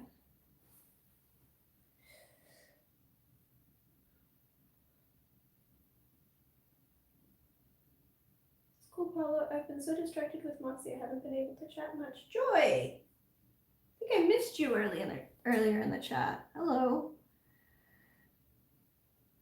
How are things?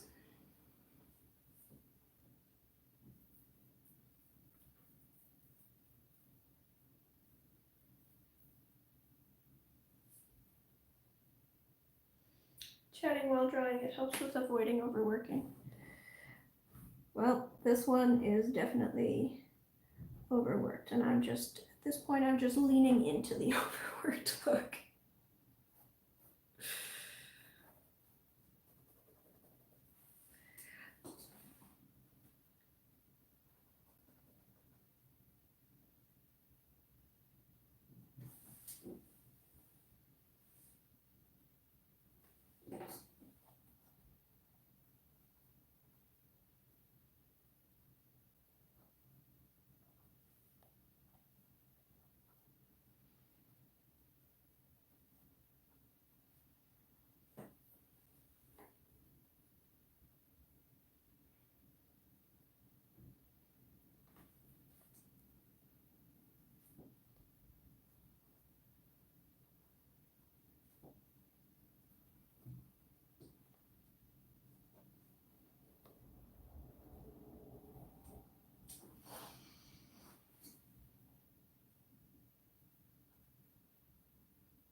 The other thing that I considered doing for these postcards is going through my daily leaf cards and including, because I have a whole bunch of daily leaf paintings, and maybe just finding some of the approximately the right size and including a few of those. So is that something that people would be interested in, just receiving daily leaf cards instead of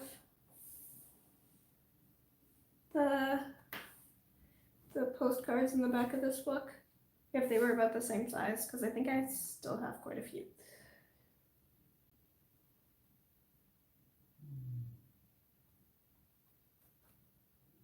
Yeah, I think I have 2 sizes of daily leaf cards that are about this. One's a little bit smaller, one's a little bit bigger,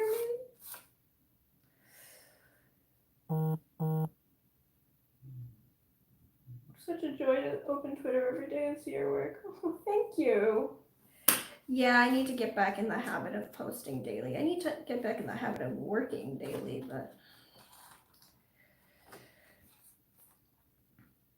it's been a weird year.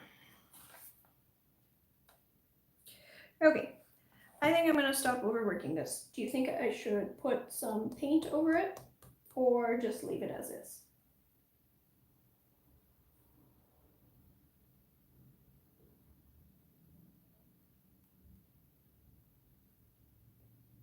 Leave it.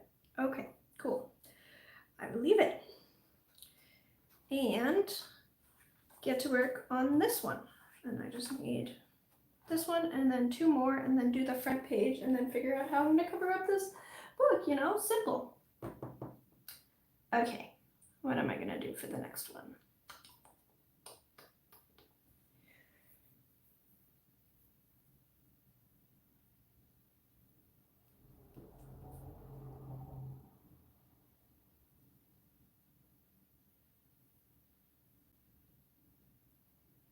Faint wash. Well, tell you what, I'm going to leave it for now because I'm painting here, and if I paint that, then I won't be able to turn the page easily. But then maybe I'll put a faint wash on it later. We'll give it some thought. It could be like a really colorful wash. Like, it doesn't have to be brown.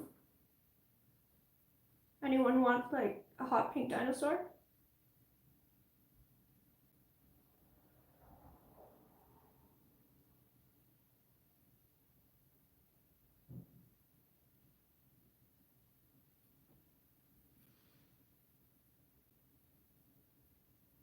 Orange, please. Okay, all right. I'm sold. Okay, I am actually just gonna do this now. So I have this really lovely orange. This is the Roman Schmal Aquarius orange. Is that a good orange? We good with that? It can be orange and pink. Okay, all right, we're gonna do, and let's see about this dinosaur. Okay, so if we do some orange here,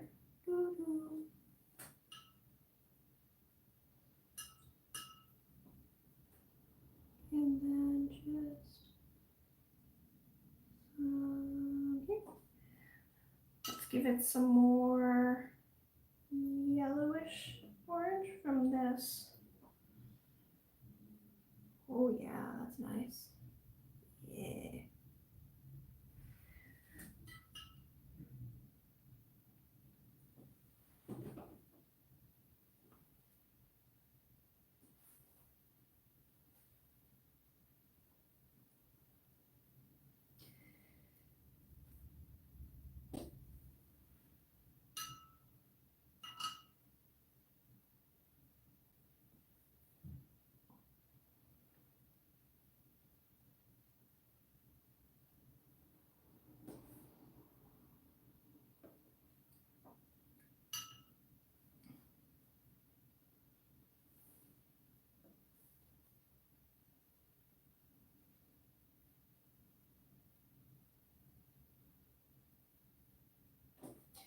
And then in here.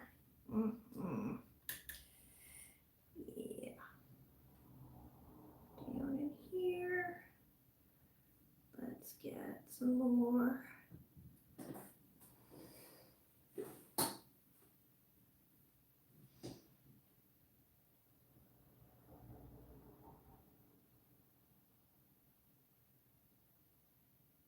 I got in trouble when I was little for coloring in my dinosaurs flashy colors, and I was confused because lizards are definitely not all green brown. Yeah, well, this is the fun thing about dinosaurs, right? Like,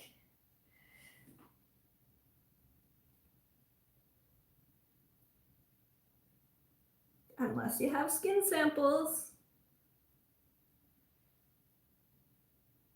you don't really know what color they were.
I am having fun with it.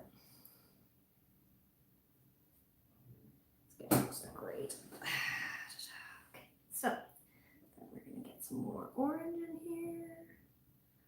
Orange on this side. Orange on this side. Or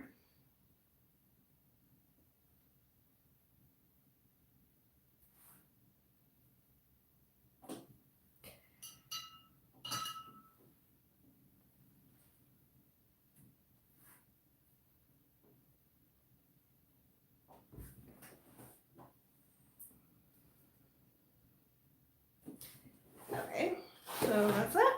And then now we're gonna do his face. I'm gonna do this outer rough part a bit lighter, kind of like his back.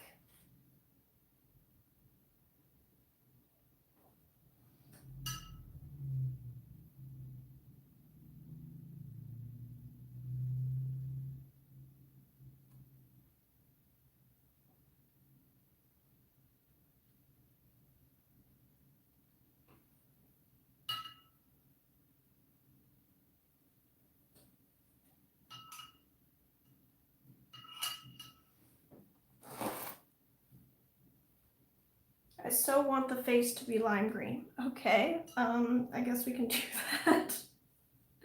That'll be different. All right. Let me think about that one.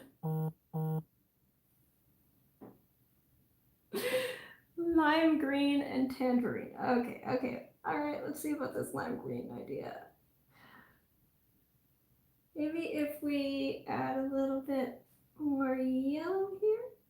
Oh, okay. Well, so we can do that. Then into there.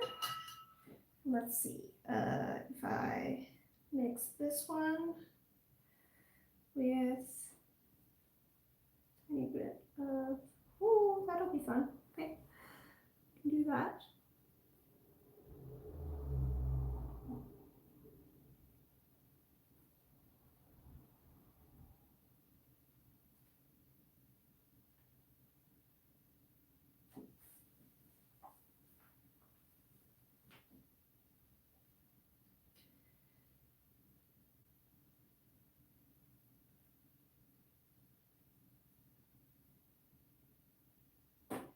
Too late, Paolo. I didn't see your take backs before I started painting the thing lime green, so now it's lime green. Now you get a lime green dinosaur.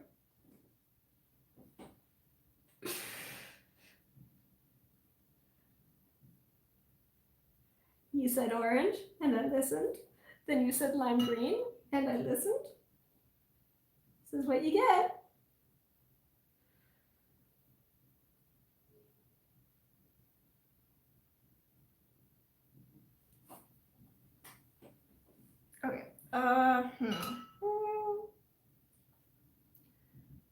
Maybe if I take a little bit more here.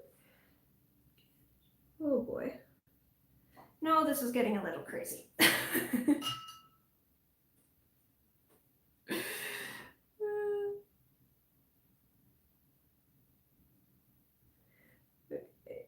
not sure how these color transitions are working.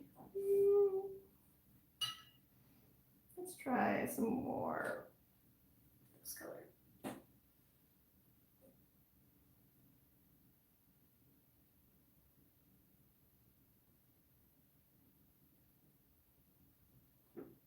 So no chance for cerulean blue. Well, I mean, you can get sort of a teal.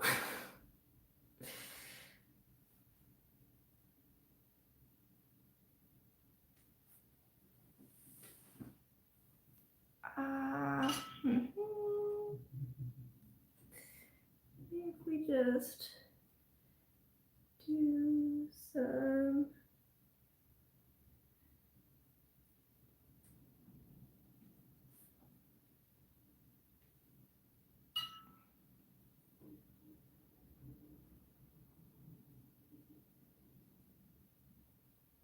Oh man, this poor dinosaur.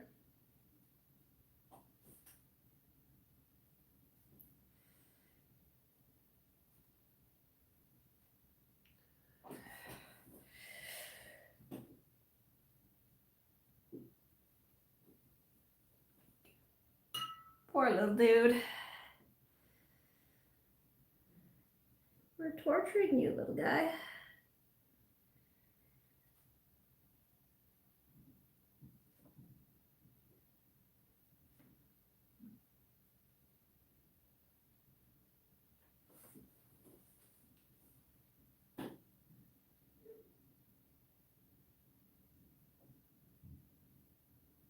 The sallow green and magenta made purple each time. Felt like I broke it into a different dimension. You know, that's a demonstration I do whenever I teach color mixing classes.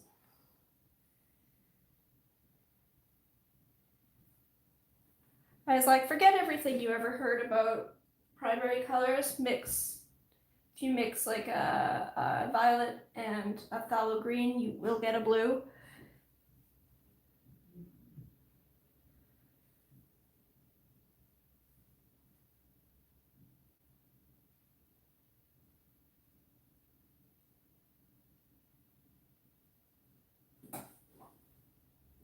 So maybe if I try to get some more blues in here. I don't know, guys. These color transitions are a bit odd. Just slightly out there.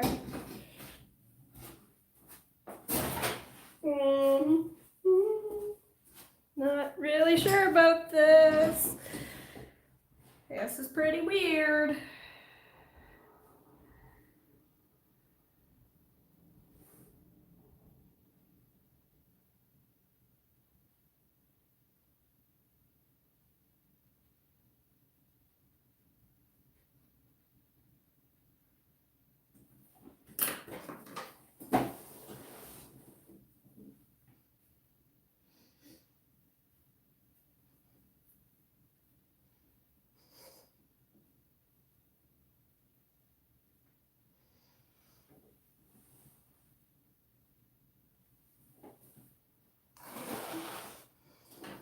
Well, Paolo, I think this is your dinosaur.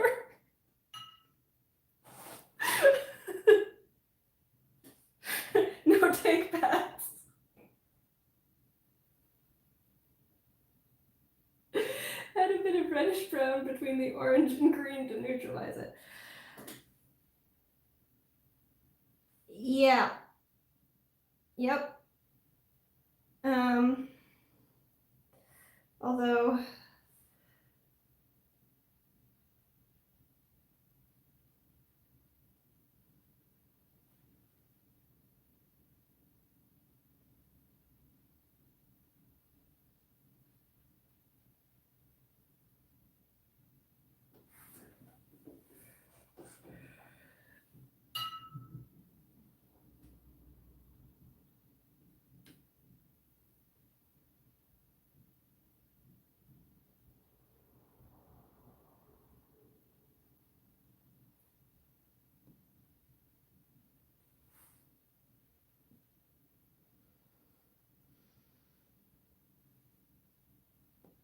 Nope, nope, that's not part of it.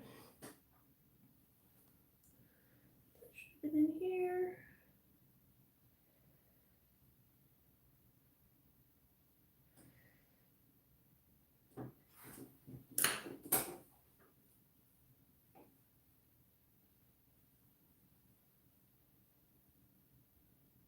I don't mind as long as I get a botanical watercolor in my sketchbook. Okay, deal.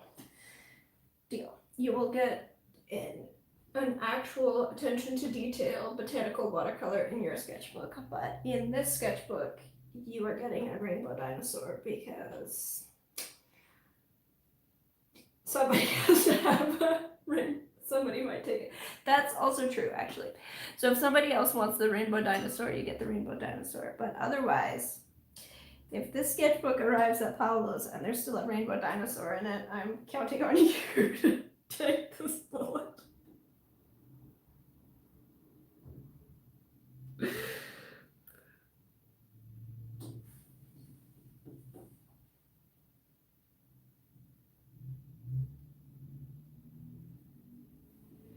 It's made with love. All right.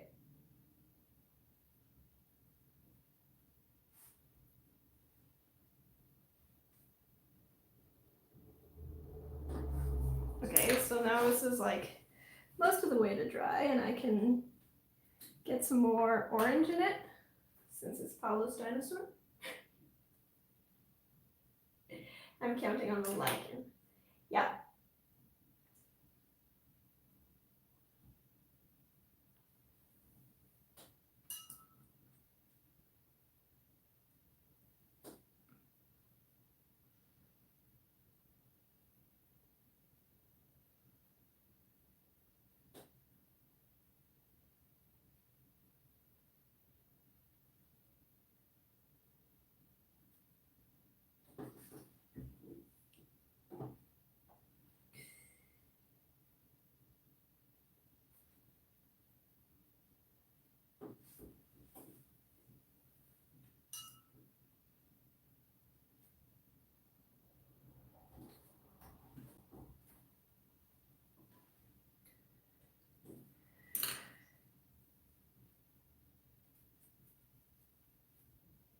Okay, I'm gonna leave this be now. I might touch it up later, but I think that's, you know, about as rainbow as one can expect. I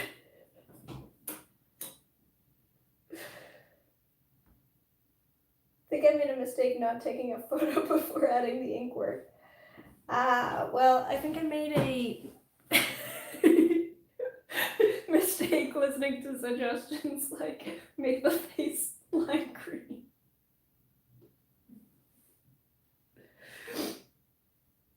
It's a cool dinosaur. It sure is.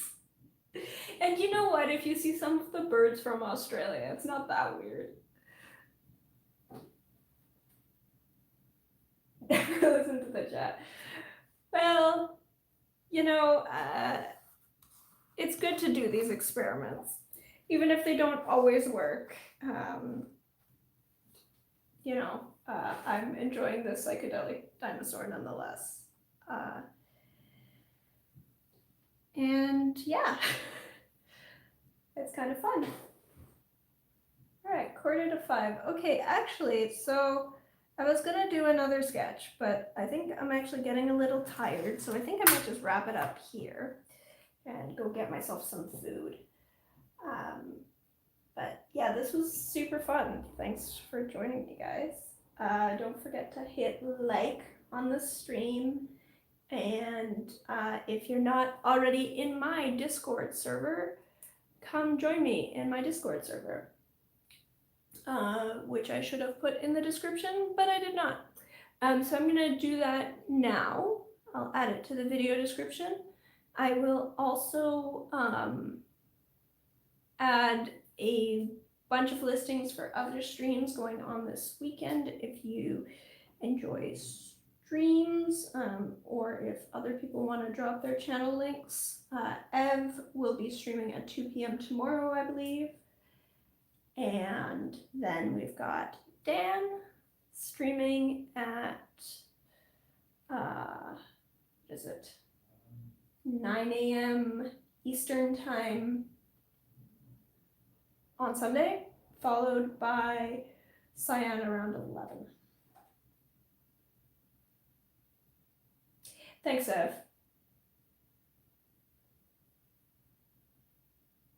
Don't go around thinking you can pinch my psychedelic dinosaur.